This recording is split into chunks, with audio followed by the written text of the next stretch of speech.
And welcome to the UGO podcast. Travis, I am so excited for today. I'm tired. Not about the episode at all, because I'm about to head out to Fantastic Fest, but we're recording this one quick and dirty before I get out of here, and hopefully I'll find some time to throw this up on Sunday. Probably. Good luck with that.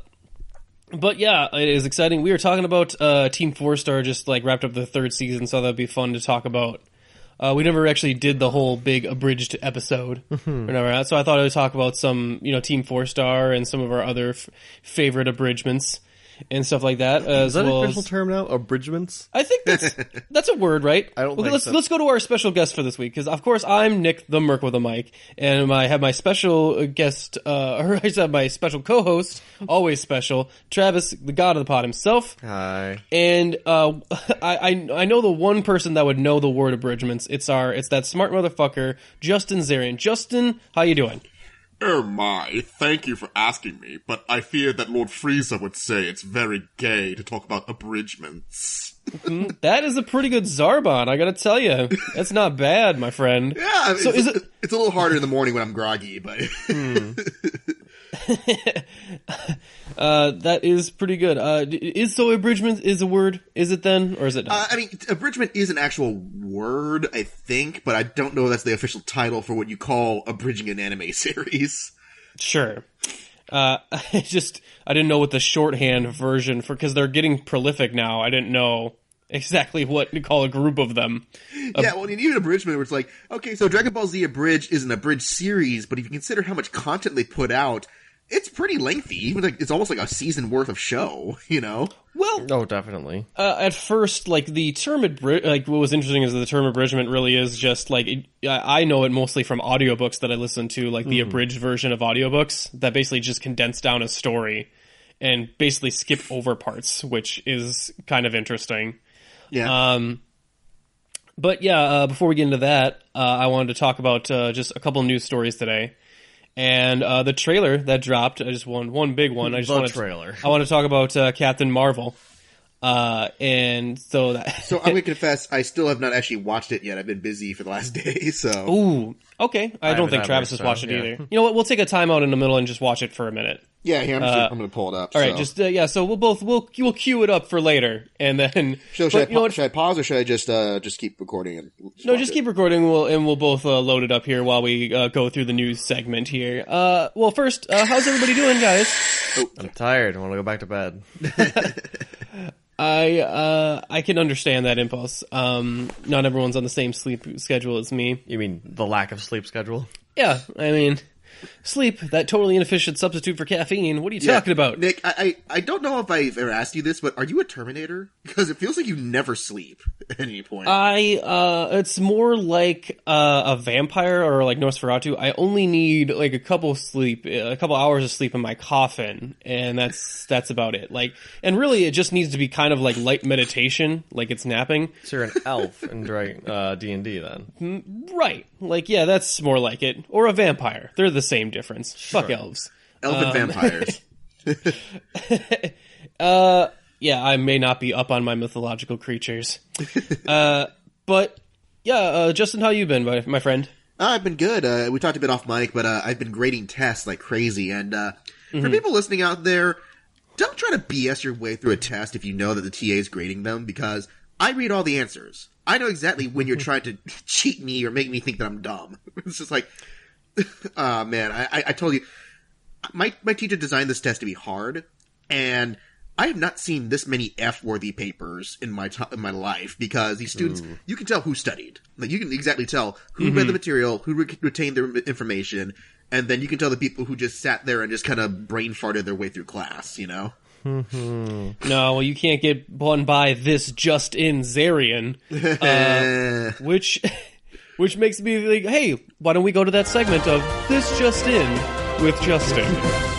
And really, it's more or less going to be me actually doing the news stories today, because we're on a timetable here, so we're going to have to run through. What am I doing here? Bye. Unless Justin, do you have one or two things you wanted to talk about specifically before I move on to the like just one or two stories that I wanted to hit. Well, I mean, I've only been really covering the big stories because I relay news from one of us on our social media page, which you should check it out, guys. It's really cool. But the only major story I saw, unless you're going to talk about it too, is the live-action Netflix Avatar series they just announced. Yeah, that was one. Yes. Okay. Yeah. I mean, that, and then what? The Emmys happened, and Game of Thrones won Best Drama Series. So. Yeah, that was the Emmys. Like, I didn't really find anything super surprising about the Emmys, to be honest. Actually, I'm surprised that everyone thought Atlanta was going to win Best Comedy Series, but Marvel's Miss Maisel like steamrolled the Emmys this year. So. Mm-hmm. Well, I mean, I was hoping for Atlanta, but Atlanta is still weird, like weird and niche. Well, and that's why Twin Peaks didn't win, I think, because that show is also super weird and niche. And it's like, look, Assassination of Gianni Versace is a very good-ish show, but for director, David Lynch should have won over Ryan Murphy for directing. Seriously. Well, I stand by my original statement of the Emmys being bullshit and basically all award shows being bullshit, but I know, and I'm the only it was guy who nice cares, to see but... Rick and Morty show up to deliver one. That was the Creative Art Emmys 2 weeks ago, where even the guys who won, they're just like, look, we didn't think we'd win. We don't have a speech prepared. So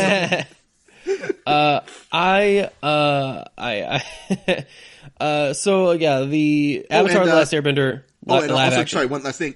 Barry won a bunch of Emmys. Woo! Yes. Oh yeah, great. Good for Barry. I really love that show. I'm glad that show, because when I first watched that show, I was like, oh, no one's gonna watch this. No one's gonna get this, and it's gonna die. I thought it was gonna be one of those. So to see it get the award and people like seeing everyone online really digging it, I'm very excited. Yeah, I mean, friggin' Henry Winkler's an Emmy winner now, the Fonz. So, yay. I love Henry Winkler in that show. He's so good in it. It's funny. All right, he actually makes me. It's the first time he's not the Fonz to me. It's like, no, you're Henry Winkler. Yeah. But yeah, the Avatar: The Last Airbender live action series. Interesting. Avatar is finally getting a live action series. It's never had that before ever in its life. Oh, yeah, right. no one's ever attempted to make a live action film or do anything with people. Yeah, Travis still think there's only one Matrix film as well. He lives in a better world than us. Wait, they made sequels to the Matrix? When did that happen? Oh yeah, there's a lot of work going on the internal sunshine of the spotless mind machine going on. There's a rampant abuse of it. So yes, but this is coming from the creators, Mike and Brian themselves. So that's interesting, and I like that the initial announcement was, oh yeah, the casting will be culturally appropriate as well. Yeah. Okay, so they announced. That raises a question though. So the Fire Nation are essentially white people, right? Aren't they? Well, the Fire Nation are coded as, I believe, what are they? Middle Eastern, like specifically Indian, I think. Well, no, because that's the thing that's the thing that people were balked at when they did the live action, because they actually cast the Indian actors for the Fire Nation, but they're like, but they're not Indian. They're not drawn Indian. Right. They're not really coded Indian. So their culture and some of the stuff like is more Indonesian, and there's a lot of Asia in the show overall. Oh, yeah.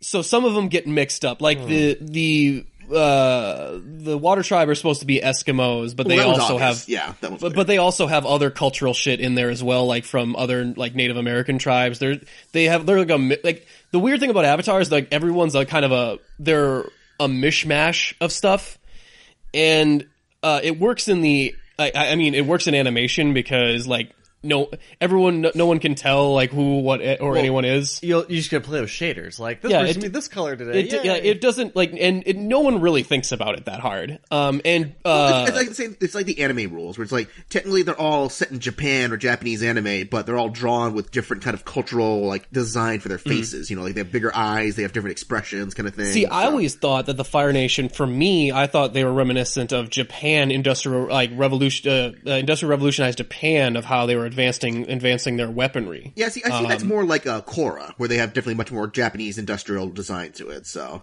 Right, and so for me, it's always been kind of a mix-up of what they are. I think the main problem was casting white people as the clearly Eskimo people. I think that was the big deal. That's like the one that everyone gets, so it's like... Right.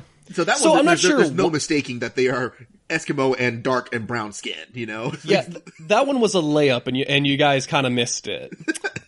So that was a dribble and you missed it.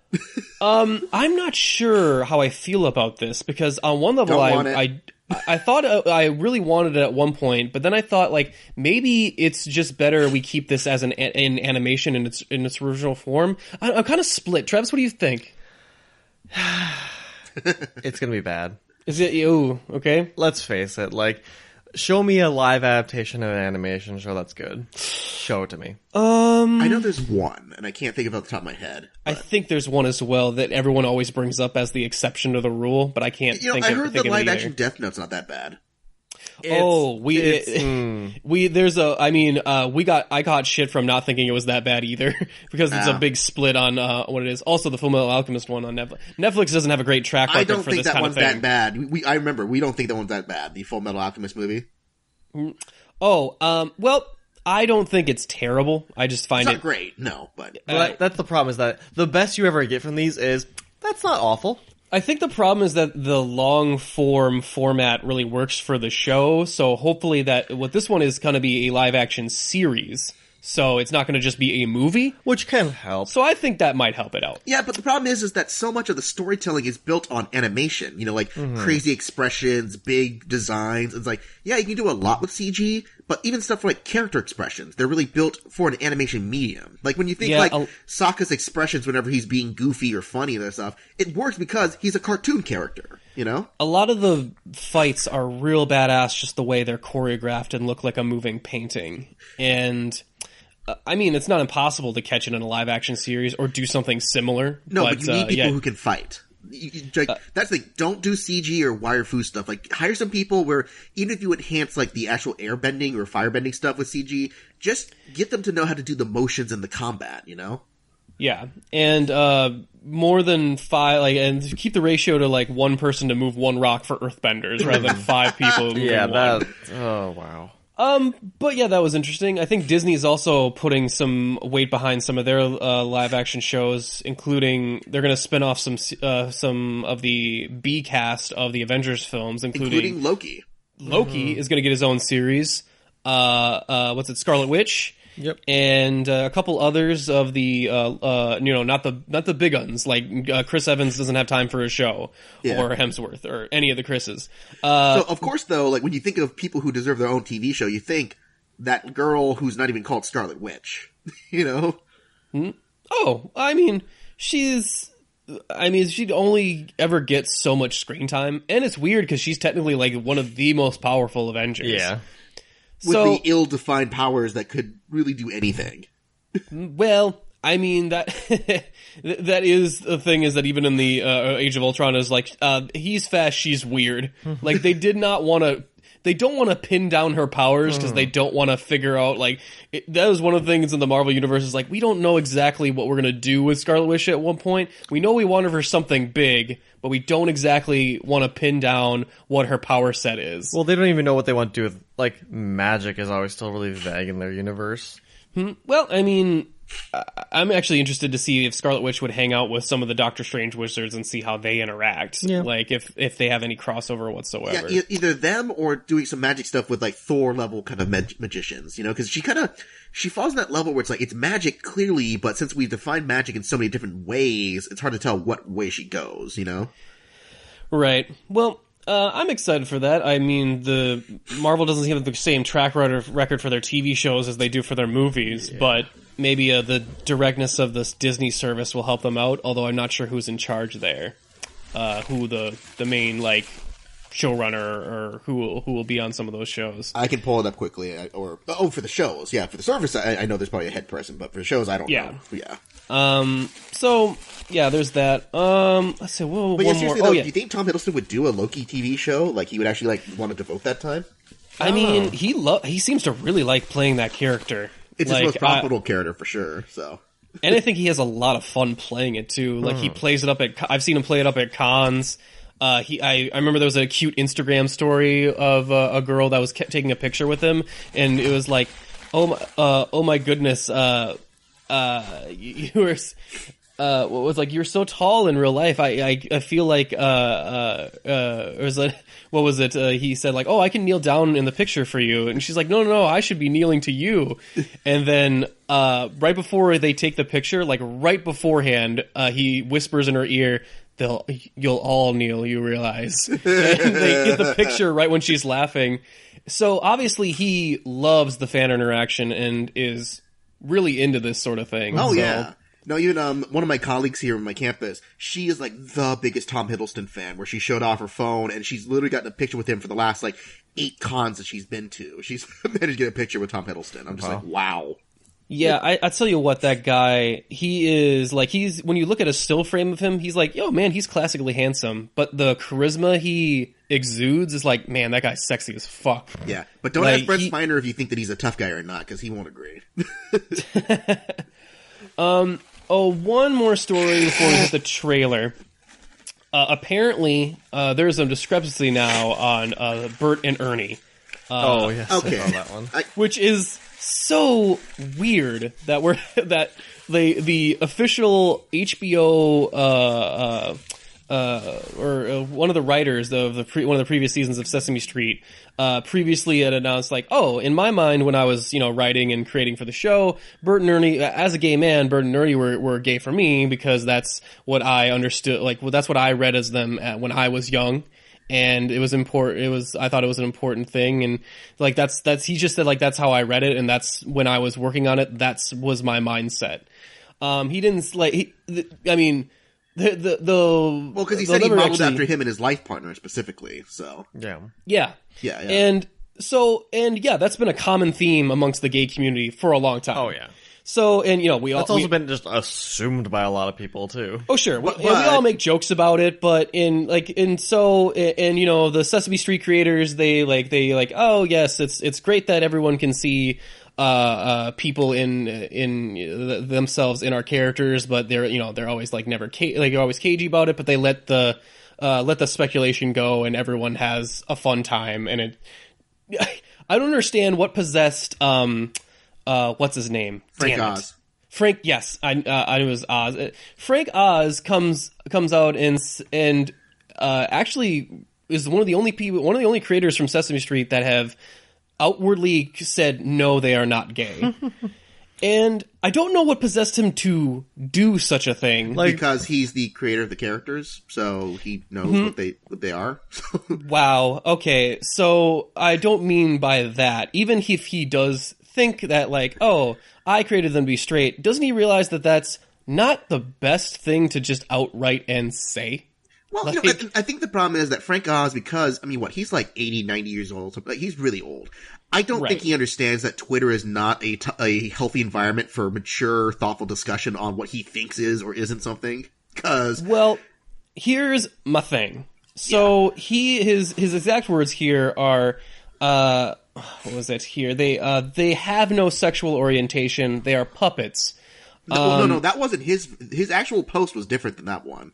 So right, or who said it? Like the Sesame Workshop was this? Yeah, so Sesame Street said that. They said they have no sexual orientation because they're puppet. But Frank Oz pretty much said, right now, I forget the guy's name. It's like Mark Saltzman or something like that. The guy who wrote the original article. Here, I have the Twitter here. It seems Mark Saltzman was asked if Bert and Ernie are gay. It's fine that he feels that they are. They are not, of course. Which, don't put of course. It makes you sound like an arrogant asshole.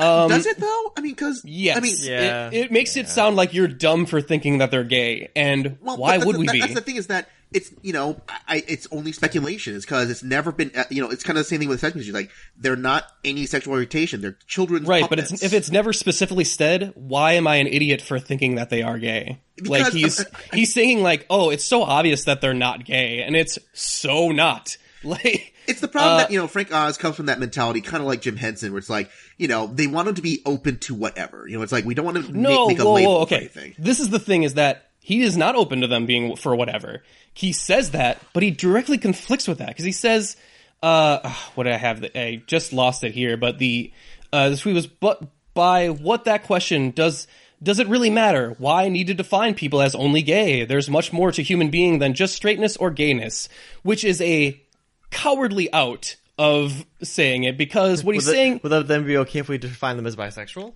Yeah, like, what is, so if you can't have it both ways, Oz, either it doesn't matter, or it does matter, and you don't like people regarding them as gay. Okay, so here's the thing then. So if he just said, of course they're not gay, and didn't let it at that, do you think it would have been worse? I don't think he wasn't getting out of this working it clear, but I would have respected that. That's his position, that they are not gay. Okay, he says that they're not gay. That's what he thinks. Yeah. But he's trying to get away with both sizing in here by saying like, well, why is it important that they're gay? It's like, no, you pick one or the other, because then why are you defining them as straight? Like, what? And also the Sesame Street one is defining gayness as sexual orientation and forgetting about romantic orientation. So I'm not crazy about their official tweet either.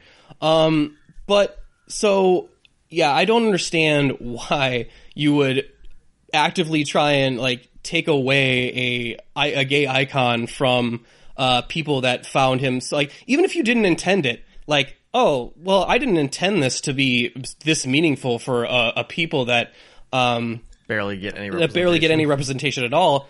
Why not just let that go? Why take that away from them? I mean, that's the thing. I don't know. Like, I get that fans can have their own speculations, their own theories, their own thoughts on this stuff. I'm a fan. I have my own thoughts and theories on things.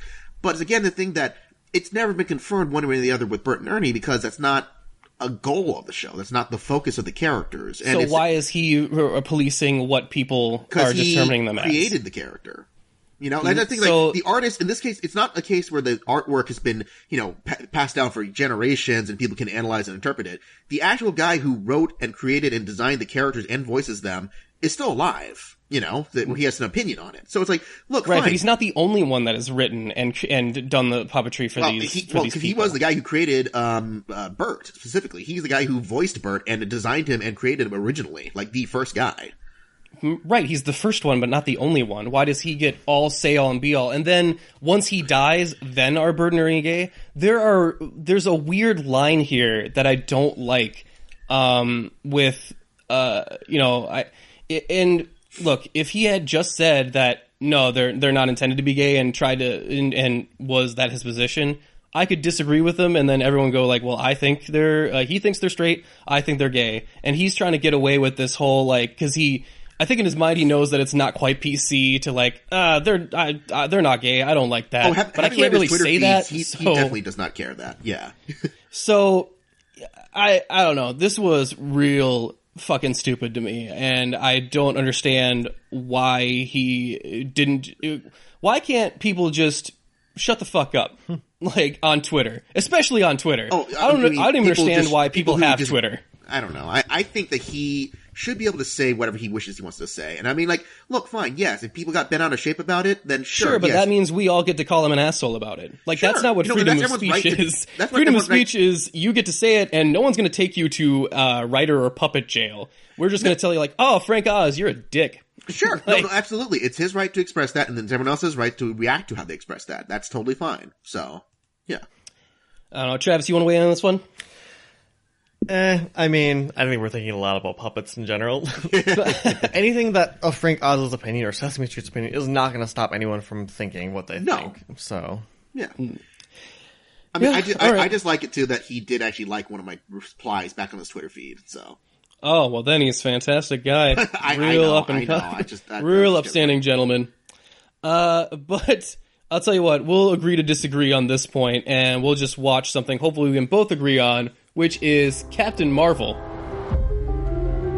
War is a universal language. I know a renegade soldier when I see one. Never occurred to me that one might come from above.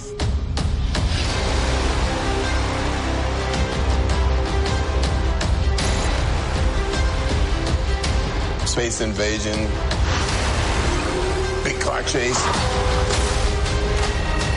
Truth be told, I was ready to hang it up till I met you today.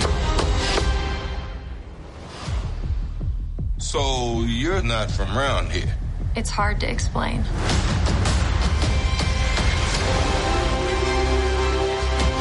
I keep having these memories. I see flashes. I think I had a life here. But I can't tell if it's real.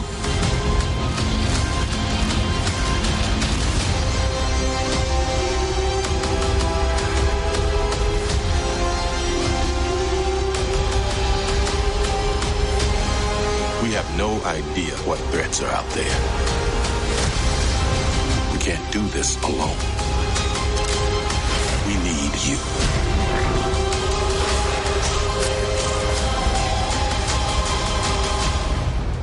I'm not what you think I am.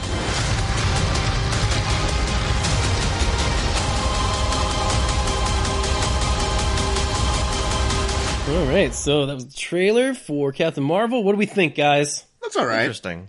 Yeah.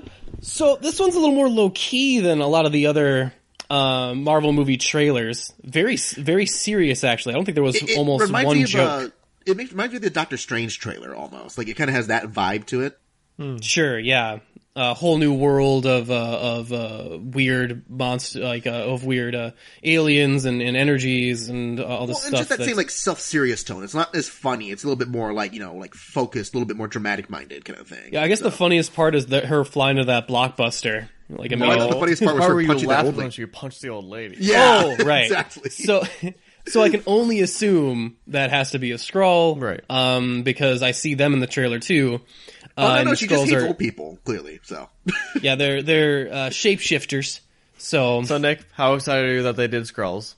Well, I would have been more excited if I'll tell you what, I have a theory that at the end of this movie, or at the Infinity War, she'll come, Miss Marvel's going to come down, or Captain Marvel, I should say, is coming to come down to kick the shit out of Thanos, and then she'll go like, oh yeah, I actually wasn't here for this, we have another problem, and then she'll reveal that there's fucking Skrulls or on she'll Earth. punch one of them that is Skrull. Yes, and it's going to be a fucking, yeah. Well, imagine if she just fucking decks Hawkeye after in the end credits, like, what the fuck? No, Skrull. Totally a Skrull. Sorry I don't about want that. Hawkeye to be a Skrull. Come on. How about Iron Man? Iron Man could be a Skrull. That way he can take a break from some of the movies and be in the background like Tony usually likes to do. I bet you. I'm not sure. I have my own theories on Skrull candidates. Black Widow, totally a Skrull. I can see that.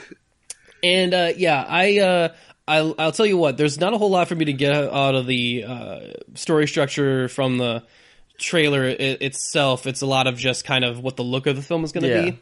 So I'll tell you what, I like the costume. I think the costume is badass. I think the costume looks pretty cool. Like there's variations of the costume. Yes. I'm not entirely sold on Brie Larson yet. Like maybe this isn't a good example of her acting in the film, but she seems a little vanilla so far. Well, I mean, the only thing I know about Captain Marvel is the military badass type Air Force pilot. Yeah. So, it's going to be, I think we can see a little bit more of that when it looks like she's leading an alien crew, which is kind of cool. With Jude Law on her team, too, so. Yep, I see Jude Law in there. Always like to see him around. Fun. It's fun. Yeah, I didn't think he would be in one of these movies, but yeah, he's awesome. I mean, I'm totally. We're gonna get all the British people eventually. It's like, oh, can we get Paul? No, we already have Paul Bettany. I'll get the other Paul Bettany. The Jude Law. You're exactly right. That one. The other Paul Bettany. But yeah, I thought it was pretty good. I like how the Skrulls look. They're a little muted. They're a little more muted of color, but they're still green and purple, which is cool. They do look very similar to the elves from Thor: The Dark World, though. Like they have a similar-ish design kind of thing.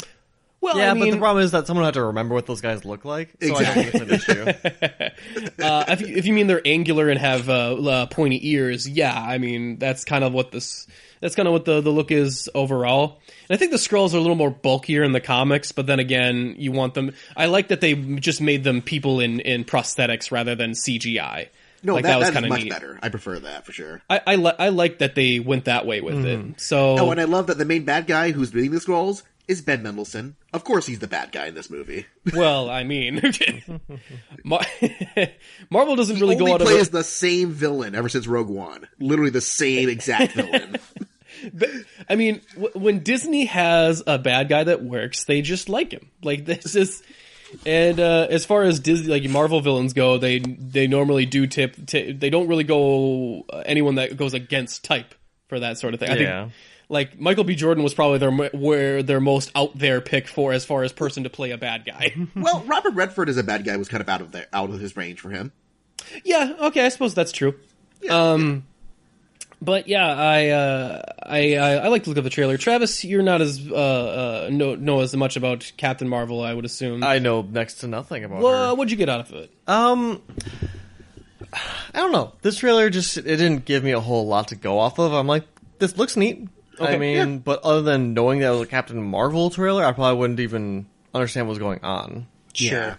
So, like, looking at this, I'm like, oh, those are Skrulls. I didn't understand. That's about the best I get out of it. I think for the average moviegoer that's like watches the movies but does not like dig deep into it, might be a little confused. Like, why should we care? Other than a new Marvel movie? I'm sure that it won't be too impenetrable for average audience member, but I'm sure people who know the comics will get a lot more out of it, kind of thing. Yeah. All right. I gotta say, the most impressive thing that I saw in this trailer, de-aging Samuel L. Jackson, because they are great at that de-aging technology. That was great. The Marvel movies have always seemed to have been really good at that for whatever reason. Like, Kurt Russell looked awesome in Guardians of the Galaxy Volume 2. Actually, he was the one I was the least impressed with, but everyone else outside of Kurt Russell has been really good for that. Right. So. Michael Douglas in the Ant-Man. Like, I was like, holy shit. Like, it was freaking Robert Downey Jr. in Civil War. I'm like, wow.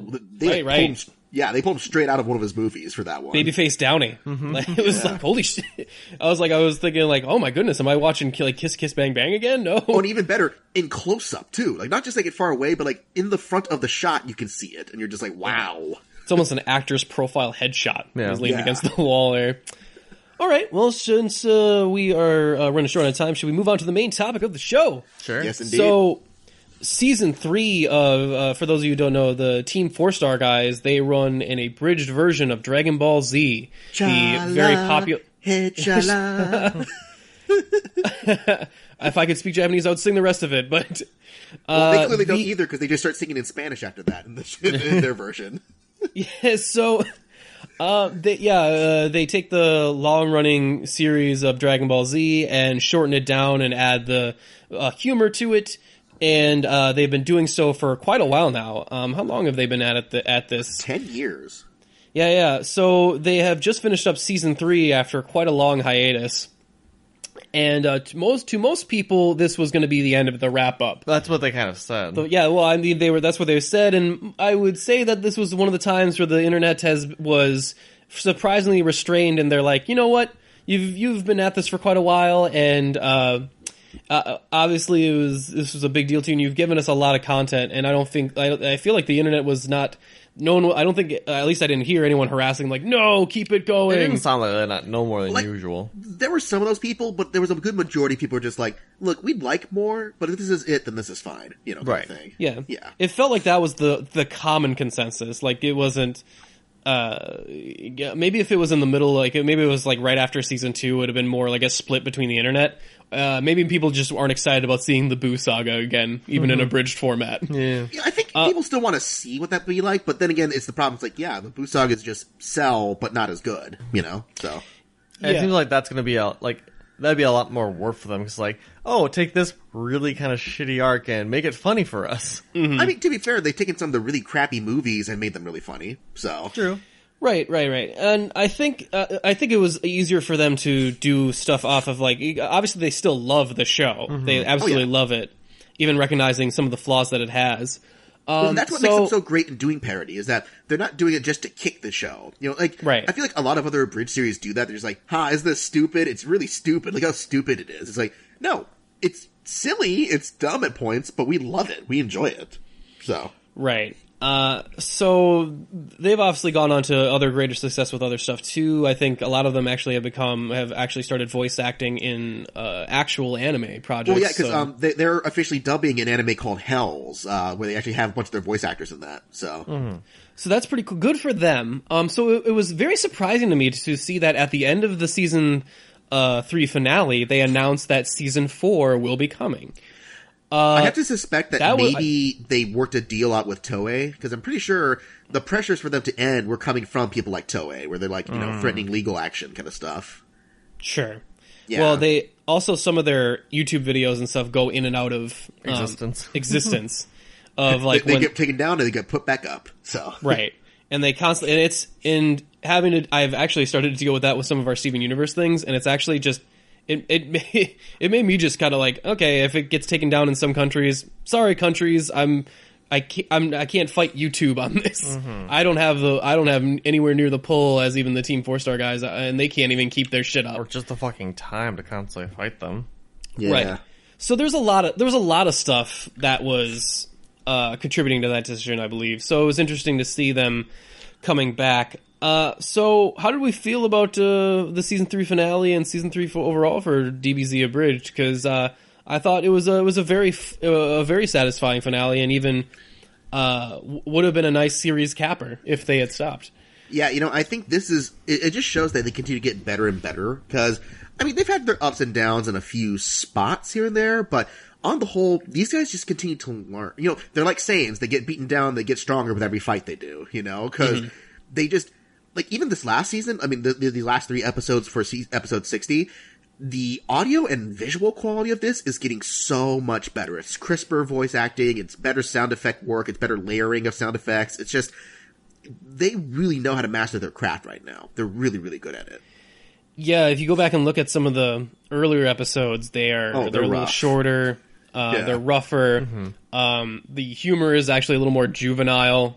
Well, it does a lot more of that stuff that other Bridge series do, where they do the, like, hey, we're going to break the fourth wall constantly throughout this, Yeah, but to be fair, they also, over time, they're like, oh, hey, now they have their own plot lines running practically in this one. What I find interesting is that they actually go out of their way to fix some of the motivations of characters in the show when certain things didn't make sense. And the thing with Dragon Ball, just to call them out on it sometimes too. Well, I think the thing about Dragon Ball Z, especially in the Cell arc, Toriyama was writing and drawing at the seat of his pants, like just issue to issue. So some of the stuff was inevitably going to not just conflict.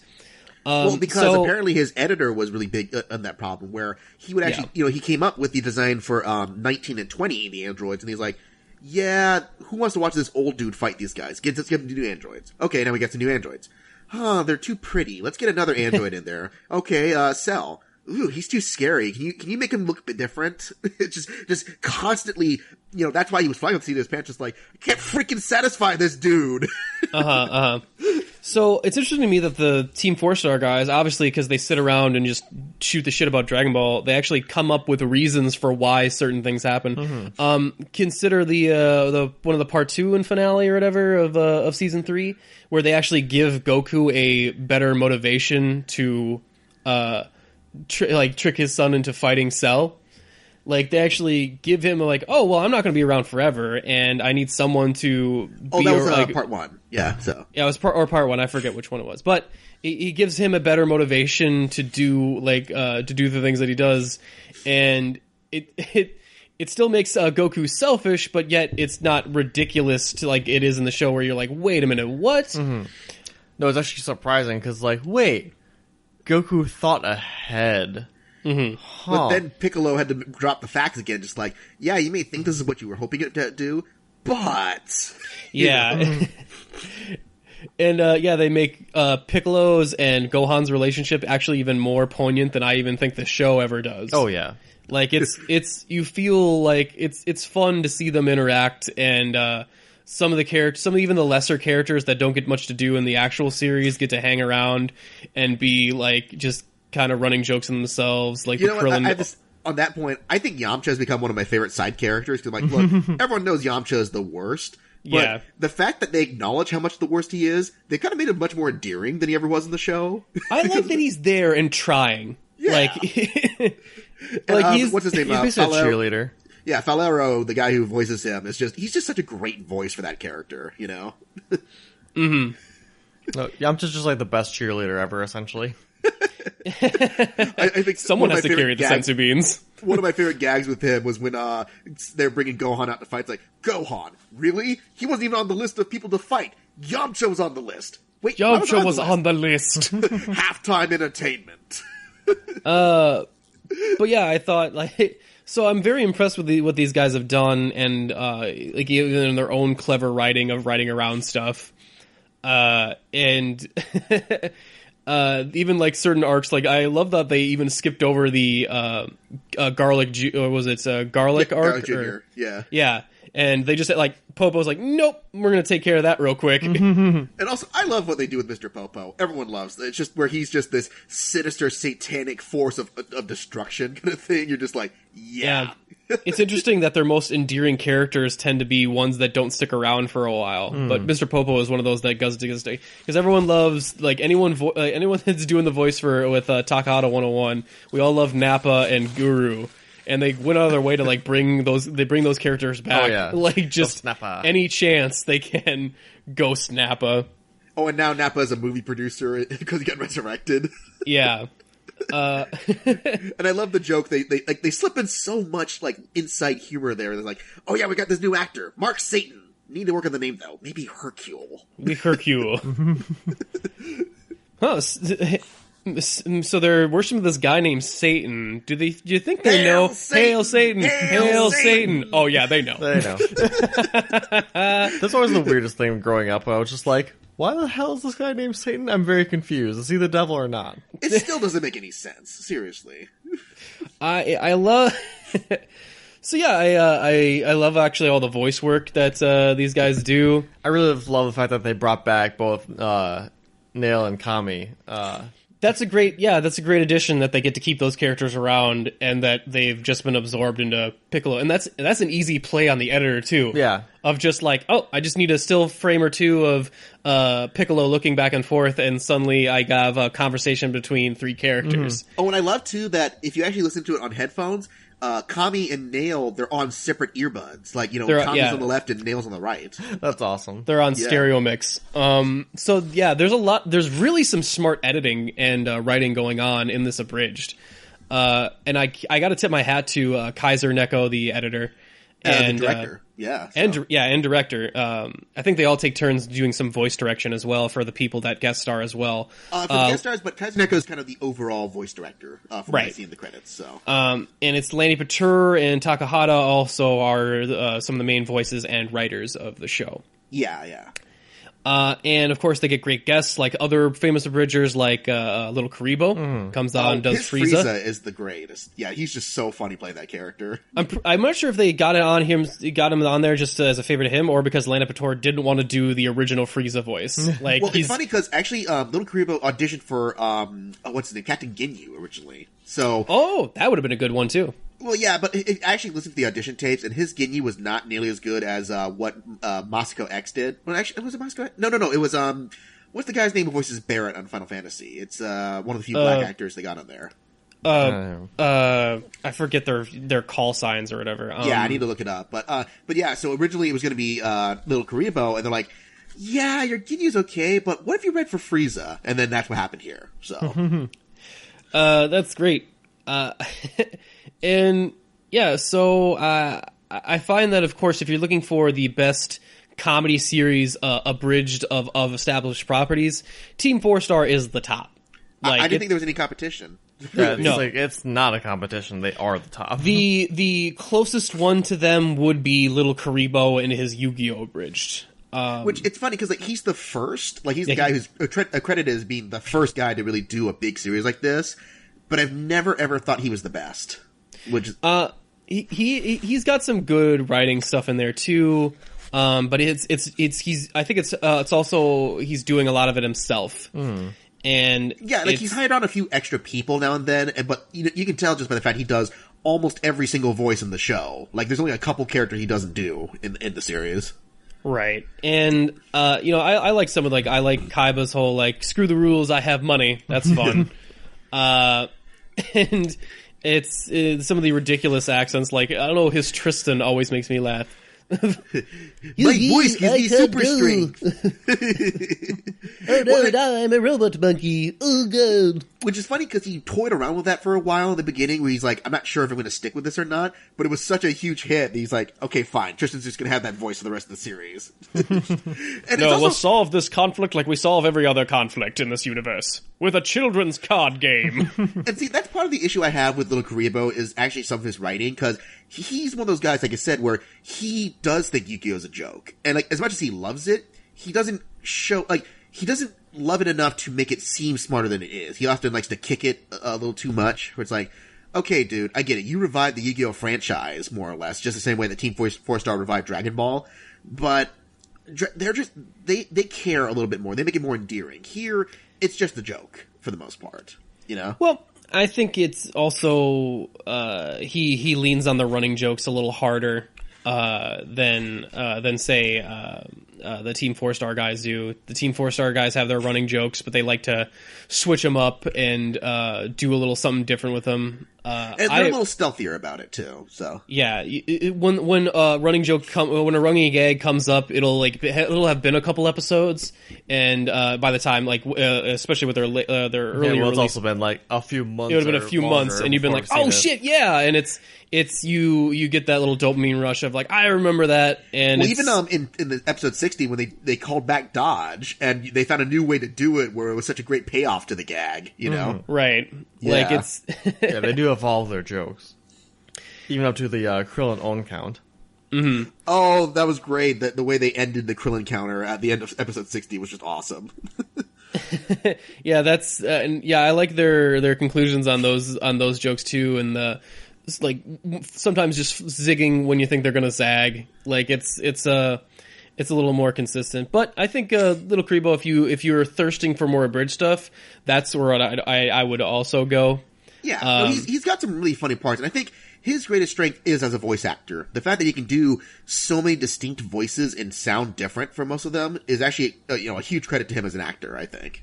Yeah, someone I wanted to mention before, as well as like on the other scale, is Lana Pator did his own abridged for a while with Yu Yu Hakusho, and the writing was definitely there, but unfortunately, I think he's not as gifted as an editor as Kaiser Neko.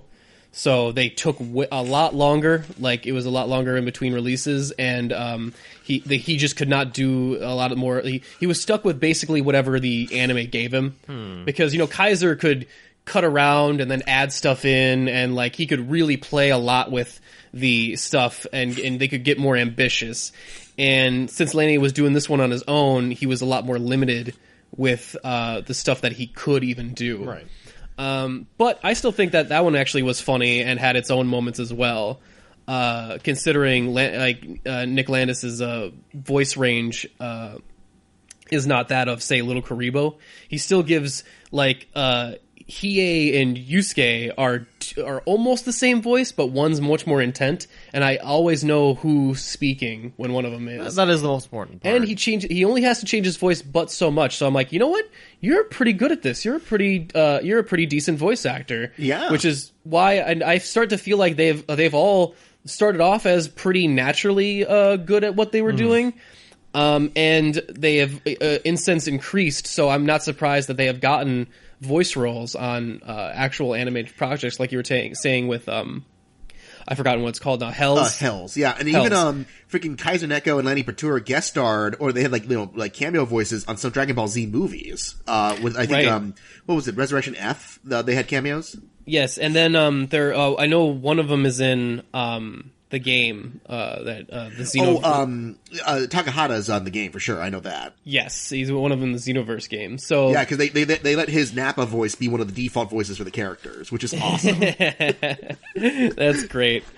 And yeah, obviously they've had run-ins with that too. Of like, it's weird how they get brought down by YouTube, and sometimes they get in trouble with their copyright and stuff like that. But then they actually get obviously at least some of the creators love what they do. Oh, I mean, they're passionate what they do. It's hard to ignore that. It's hard to It's the thing that apparently Funimation is actually really big friends with them. Like, they actually really like what they do. And I think the people who've been the most resistant to them is Toei, specifically. They have the biggest issue, so. Yeah, and sometimes that causes some friction. I remember when they did Attack on Titan Abridged, and they fucked up and forgot to put the disclaimer in the front of it. Ooh, yeah. Ooh, yeah. And that basically killed that entire series right at the start. It was actually pretty good. So. It was good. It was like correct me if I'm wrong, it was a collaboration between them and a lot of other people as well. Yeah, something like that. Like there was a lot more people involved in it, and it looked like a very ambitious project, and it was also be killed by that little slip up. Yeah, and to get fucked up and before you even got started, you were over, and it's like, God damn it. And yeah, all this although stuff. they don't have the disclaimer Final Fantasy. I guess there's just not a strict copyright rules with that or something. Yeah, I think it must be different. But I think video games also are different because Let's Plays have loosened up some of the stuff on there, although it depends on the company you're going Well, yeah, unless anytime you do anything about Nintendo, they're going to come down on you. Right. Yeah. Apparently Japanese companies just really hate Let's Plays, so... Yeah. I've watched a couple episodes of what do you call it? Final Fantasy VII, their abridgment of that. Yeah. And... that's fun too, even though I've never played it, so I don't get a lot of the jokes. Yeah, see, actually, I've never played that, and I never actually seen Hellsing either, but I feel like one of the things they do so well is that you get enough of the story that you still can follow along with it, even if you've never been with the property before. I think so too. That's what's really impressed me about DBZ Abridged is that, like, wow, I could actually, I mean, for most people, I would say that, like, you might not like Dragon Ball Z if you're looking into getting into anime, but Dragon Ball Z Abridged is actually fun enough on itself, and you understand most of the broad strokes of the story. Oh yeah, it would be interesting to see. Like, I bet you could watch the first 3 seasons of Dragon Ball Z Abridged and then probably jump into the Buu Saga and not miss a whole lot. Except you'd be bored. Like, well, you'd probably miss some of the running jokes, but the actual plot, like the plot that they run down, they keep it pretty consistent. Like, they don't change a whole lot about it. No, I mean, I have actually, I've only watched sporadic portions of Dragon Ball Z. I've never actually sat down and watched, the whole entire thing because I thought it was fun to watch, but never actually that interesting. So, I got most of my storylines for, the video games or something like that. I always watched it when I was a kid because it was so different. I had not known what anime was. So just the art style alone really was what drew me in and made me watch it for so long. And I think that's what, like the Team 4-Star guys, it just burns that part in my brain. I'm like, oh, goodness, I really like this. But we've been talking for a while, and I know Justin's got to get out of here. So, Justin, I have a little extra time. I mean, just one thing I was going to say, if for people who aren't watching it too, Hellsing Abridged is really, really good. Which they'll have their final episode later this year. Actually, they're going to wrap it all up. So, and that's Takahata 101's baby, in which he does a lot of the work on that. And yeah, that one's also a very fun one. And also, by the way, the guy whose voice I couldn't remember, which he's the guy in charge of Final Fantasy VII Abridged, is Antfish. That's the guy who does that stuff. Antfish, yeah. So I like that they kind of split off and that they kind of all have their own, they all work on each other's projects, but they're it's a passion project of one of theirs. Yeah, it's kind of like a little community where it's like, hey, come over here, do this for me. Ooh, also, before I forget, there's also a One Piece abridged and a Code Geass abridged done by this guy named Purple Eyes WTF. And wow, it is off the walls crazy. It's a bit weird. It's so weird and random. But I gotta admit, it does make me laugh with just how random it is. He even crossed over Code Geass abridged and One Piece abridged for an episode. For a party episode that I thought was actually really hilarious. And also Soul Eater got in there, where it was like, what was it, Death the Kid got a call from Lelouch, and it was like, hey, I'm sending some assholes your way. What do you do? Like, oh, you have a bomb? I'm sending some assholes your way to the death dimension. Lelouch out! God damn it! And it's like about Death the Kid trying to find Lelouch and keep him from killing people. It's really, really funny. But it's definitely not for everyone because it's, again, really weird. To the point where I'm kind of worried for the person making it. I'm like, you're alright, right? Like it's like he creates it when he's on acid or something. It's just so weird. Like a dog speaks in Japanese, and then they discuss philosophy of life before the dog is shot into space and meets Data from Star Trek. It goes off the wall. I'd at least give one episode a watch because it's just crazy enough to be pretty interesting. And then also another one I can think of was Digimon Abridged, which is funny because that one, it is funny, but there came a point I'm like, this pretty much is just like watching the show. Like, it's just a slightly goofier version of what the actual dub sounds like, you know? Yeah, like, it's a little dirtier than the actual show, but... Yeah, but it's not too far off from the actual script of the episodes, scene by scene. Well, I have definitely enjoyed talking some abridged stuff with you guys, but unfortunately we are going to have to keep this episode abridged and short as well. So, Justin, before we get out of here, I'd like to tell you to tell the people where they can find you on the internet if they would like to do so. Well, you can find me on oneofus.net. I write the notes for The Breakfast Pub. It's a wonderful news show. And then I also host The Screener Squad. And then I also host, Eye on the Prize. Okay, I gotta stop doing that. But, Bob, what have I told you about getting in there? Get out of there. Well, don't worry, because Vegeta's gonna come in and mess it all up. Sorry, Dodoria's a little harder to do on that one. But, yeah, so you can find me on oneofus.net, and you can find me on Facebook and Twitter, and, I'm just I'm around. You can find me. That is great. And, of course, you can find us and all of our previous content on the UGO Podcast Network on iTunes. Check us out there and see some previous episodes we've had Justin on before, and, of course, some other great special guests. Follow us on Twitter at UGO Podcast. Follow us on Facebook. Give us a like while you're there. And while you're on iTunes, please give us a 5-star review if you like to, please. Really helps us with that algorithm and helps us, just get around to more people. Other than that, I think we can get on out of here. Thank you guys so much for joining me. We are Unapologetic Geek Out, and we're out. Team 3 stars.